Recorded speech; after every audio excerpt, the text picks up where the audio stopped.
Early in the morning, after a fresh snow in late March, the sound of 50 basset hounds filled the air in Vermontville. The American Hunting Basset Association was hosting their annual World Hunt, drawing in people from as far as Oklahoma, Pennsylvania, Missouri, and New York. The dogs were divided into groups according to class, where they'd be judged on their hunting ability. Although no guns would be carried today, the dogs would run rabbits exactly as if it were a real hunting situation. The first group of dogs hit the field, where they'd be judged on their work for a 1-hour period. Steve Tillman told me more about these hounds. This is what's called the open class, which means they basically are the beginners. So they're young dogs, and they haven't really figured out, or they're just starting to figure out how to hunt.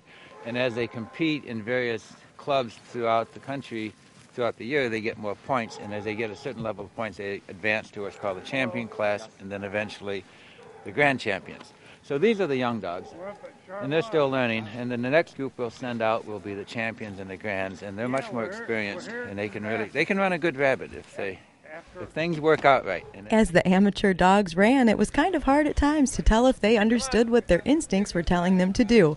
But it wasn't long before they gave us a good view of the first rabbit of the day. And lucky for the rabbit, the only shooting happening today was with the camera. So would these young pups be able to stay on the rabbit? Who knows? Well, they did good for just getting their feet wet. Either way, it's always fun to see a rabbit cross an open path, even when your shotgun's at home.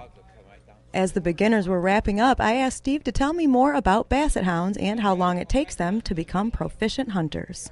Bassets tend to be slower coming on than, say, other hounds, for example, like a beagle. It can take 2 to 3 years sometimes for a basset. Some basset guys may disagree with that, for them to really come into their own. These are young dogs. These dogs are probably 1 to 2 years old, and they're still on that learning curve. Other hunting dogs, for example, a beagle, within a year, they usually, know what they're going to be doing. Bassets, you have to be more patient. That's just the nature of the basset.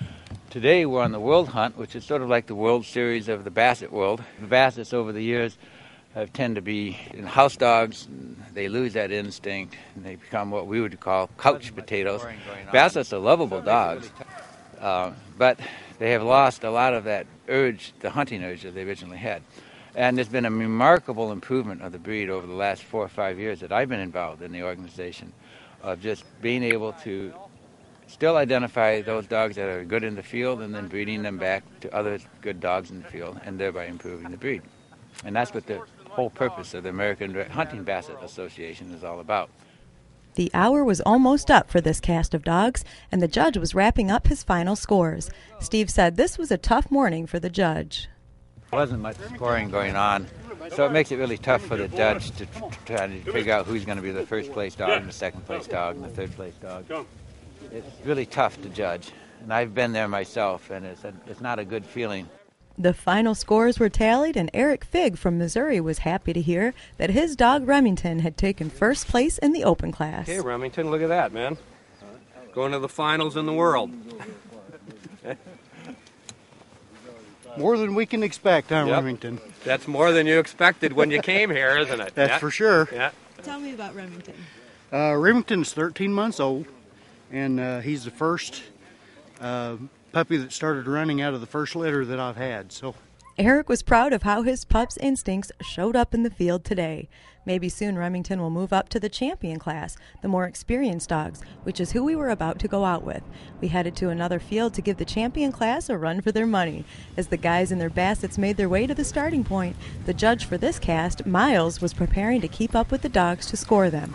I asked Gary Hogle to explain the scoring process while the dogs were released. The judge's responsibility is to keep up with the hounds, score them. They're scored on strikes, jumps, and checks. A strike is the first dog that opens on track and barks 3 times. A jump is the dog that physically jumps up the rabbit and gets pushed out. A check comes after that, after they get running. If they lose the rabbit for 10 seconds, the first dog that picks it up and starts pushing the line out receives 20 check points. And points at the end of 1 hour, the dog with the most points is the one that wins that cast and advances up to the next level. In order to keep a fair and accurate score, the judge must keep up with the dogs as they work, which means he often has to run. Since Miles runs cross-country, he had no trouble keeping up with the dogs. Remember that all these dogs in the champion class had to win the open class 3 times in order to get here. If they get 5 wins in the champion class, then they move up to compete at the grand champion level. It was a great day outside today. With one of the last snowfalls of the season blanketing the ground and everything around us, it was fun to watch the dogs work, and beautiful just to look around. We even caught a glimpse of a coyote who had no interest in sticking around with the barking bassets. But the dogs were having a great time today, and so was young hunter John Cohn. Do you like being out here? Yes. Tell me what you like about it. Well, I just like to be in nature and see the dogs hunt. Well, that's certainly what we were doing today. The camaraderie out in the field is thick. Steve Tillman explained how that's a big part of why people come so far for this event. They've come to compete with each other, but it's more than just competition. There's a lot of friends, there's a lot of camaraderie around in here. People we have seen that we haven't maybe seen for a year or so, and we all have something in common, and it's just a good family time. Although only about 50% of these basset lovers actually hunt, training and running their dogs is a lifestyle. And if you're looking for someone to talk bassets with, Rod Place is the guy. I'm state representative for the American Hunting Basset Association. The headquarters for that is in Frankfort, Indiana. I'm also president of the Great Lakes Basset Club and the Southwest Michigan Basset Club. Rod's involvement helps to make the annual World Hunt a success right here in Michigan. Well, the champion class of dogs had finished their hour-long run, and now it was time to hear their scores. Alrighty, guys. In first place, we have Bomber with 5 checks for 100 points. Second place, we have Yoda with a strike and 2 checks and a minus for 50 points. Third place, we got Dolly with a strike and a check for 40. Fourth, we have Radar with a strike for 20. And in last place, we got Shorty with a nap for 0. Congratulations, man. Thank you. Congratulations. Thanks for judging, Miles. Yep, Miles. Thanks for good. Thanks, Miles.